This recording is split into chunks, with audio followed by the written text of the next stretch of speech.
मातकुळी वनदेव या ठिकाणी आमचे सर्वज्ञ श्री चक्रधर प्रभू 12व्या शतकामध्ये महाराष्ट्राचं भ्रमण करत असताना सर्वज्ञ श्री चक्रधर प्रभू या वनदेव या ठिकाणी स्वामींचं आसन झालेलं आहे।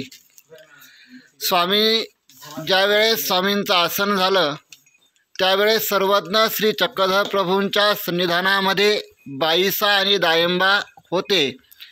त्यावेळेस सर्वज्ञ श्री चक्रधर प्रभूंकडं बाईसांनी हट्ट धरला। स्वामी बाईसाला सांगतात की बाई, एक वाट मातकुळीकडे जाते आणि एक वाट जामखेडला जाते। त्यावेळेस बाईसांनी स्वामींजवळ आग्रह धरला। बाईसा स्वामींना म्हणते की बाबा, आपण जामखेडला जाऊ। त्यावेळेस स्वामी बाईसाला नकार देतात की आम्ही इच्छा नाही, आमची प्रवृत्ती नाही। त्यावेळेस ह्या डोंगराच्या काठाला स्वामी बसलेले होते। हा डोंगर आहे आणि इकडं असे हरणांचा कळप होता।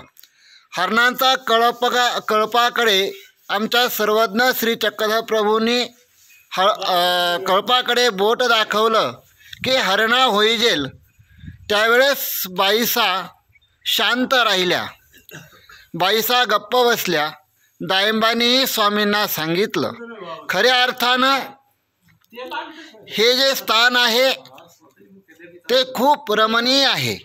ह्या ठिकाणी स्वामींच्या लीळा आठवल्या की मन तृप्त होऊन जातं।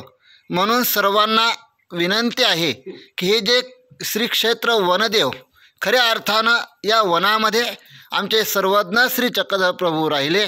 खऱ्या अर्थानं आपण खूप भाग्यवान आहोत की कमीत कमी आपले देव तर नाही पण एक साधन आपल्याला लाभलेलं आहे की या ठिकाणी येऊन स्मरण केलं की मन शांती लाभते। आम्ही आज आटंक्रमाने या ठिकाणी आलेलो आहोत आणि या ठिकाणी आमचं भाग्य आम्हाला लाभलं की आम्हाला स्थानवंदन करण्यास लाभलं। धन्यवाद।